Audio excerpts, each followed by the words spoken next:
안녕하세요. 도구원의 훈련사 김정훈이라고 합니다. 집에 누군가가 찾아오면 먼저 나서서 짖고 공격적으로 행동한다든지, 식사를 하실 때 자기도 달라고 짖거나 바지를 무는 행동, 견주님 앞에 갑자기 막아서서 길을 막는 행동 등 많은 분들이 강아지가 버릇없게 하는 행동들을 많이들 보신 적이 있으실 텐데요. 강아지들의 사회는 평등한 사회가 아니라 상하 관계로 이루어져 있는데요. 만약 견주님의 행동으로 인하여 의도치 않게 강아지가 견주님보다 높은 서열을 차지하고 있다면 강아지는 당연히 견주님을 함부로 대하고 무시하려 들겠죠. 오늘은 이런 강아지들과 원활하게 생활하기 위해서 필요한 서열 정립 훈련 3가지에 대해서 간단하게나마 배워보려고 합니다.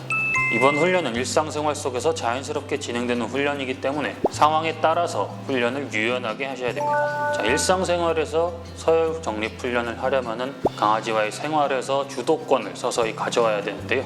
그 주도권을 가져오는 방법 첫 번째는 바로 음식입니다.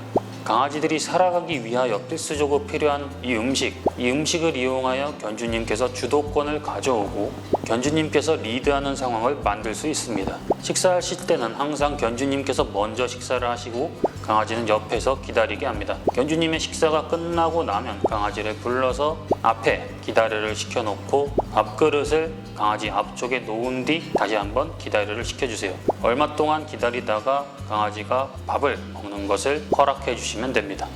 식사 시간마다 습관적으로 이런 식으로 먹이를 주게 되면 강아지는 당연히 주도권을 잃게 되고 견주님께 집중하여 먹이를 기다리는 강아지를 볼 수 있을 겁니다.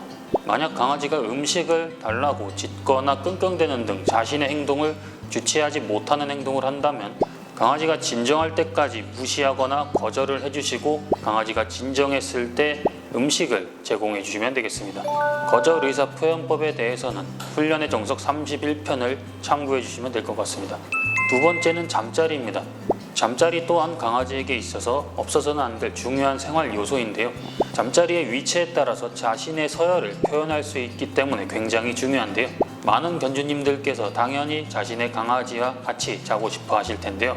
물론 그러셔도 됩니다. 단 서열 문제가 없는 강아지에 한해서요. 서열 문제가 있는 강아지들은 자신의 잠자리를 침범당하면 으르렁거리거나 심지어 물기까지 하는데요. 물론 정상적인 강아지들도 자신의 잠자리를 갑작스럽게 침범받으면 놀라서 으르렁거리거나 방어적으로 무는 행동을 할 수가 있습니다. 하지만 이런 행동들을 항상 유지하는 강아지들 같은 경우 서열 정립 훈련이 필요한데요.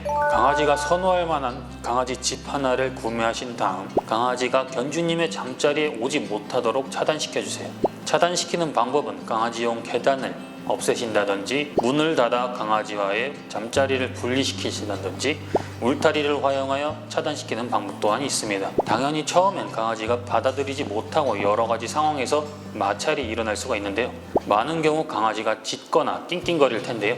이러한 강아지의 행동을 받아주지 않고 완전히 무시하여 강아지 스스로 포기하게 만들고 강아지가 견주님이 정해준 잠자리에서 잠을 자는 것을 받아들인다면 서열 정립 훈련에서 큰 발전이 있는 것이라고 보면 되겠습니다. 가정에서의 잠자리는 강아지가 정하는 것이 아니라 견주님께서 정하는 겁니다. 강아지가 자신의 잠자리에서 자는 것에 익숙해졌다면 어쩌다 한두 번 견주님과 같이 자게 해주셔도 무방합니다.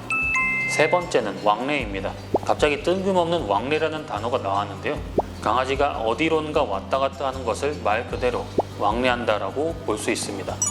견주님과 강아지가 어디론가 나가거나 혹은 들어오실 때 강아지가 문을 박차고 나가거나 들어가신 경험이 있으신가요? 어딘가를 먼저 나가거나 들어가는 행위 자체 역시 강아지들의 사회에서 서열을 표현하는 방법 중 하나이기 때문에 굉장히 중요한 요소라고 볼 수 있겠습니다.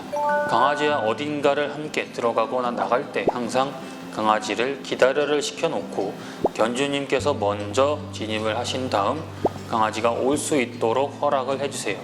이런 식의 훈련이 습관이 되다 보면 강아지는 견주님과 어디론가 왕래할 때 멋대로 행동하지 않고 견주님의 신호를 차분하게 기다리는 강아지를 볼 수 있을 겁니다. 자, 이렇게 해서 오늘은 서열 정립하는 방법에 대해서 간단하게나마 배워보았는데요. 이런 훈련법들을 보면 자칫 굉장히 가혹하고 정이 떨어지는 훈련법이라고 느껴지시는 분들도 있으실 텐데요. 강아지의 응석은 한번 받아주면 끝이 없고 그 응석을 받아주는 행동으로 인해 여러 가지 심각한 문제 행동을 일으킬 수가 있습니다. 그렇다면 강아지에게 올바른 행동법을 알려주고 참는 법을 기르게 하며 자신의 위치를 받아들일 수 있도록 만들어준다면 궁극적으로 견주님과 반려견 상호 간에 마찰이 없는 행복한 생활을 이어나갈 수 있지 않을까 싶습니다. 지금까지 도구원의 훈련사 김정훈이었습니다. 감사합니다.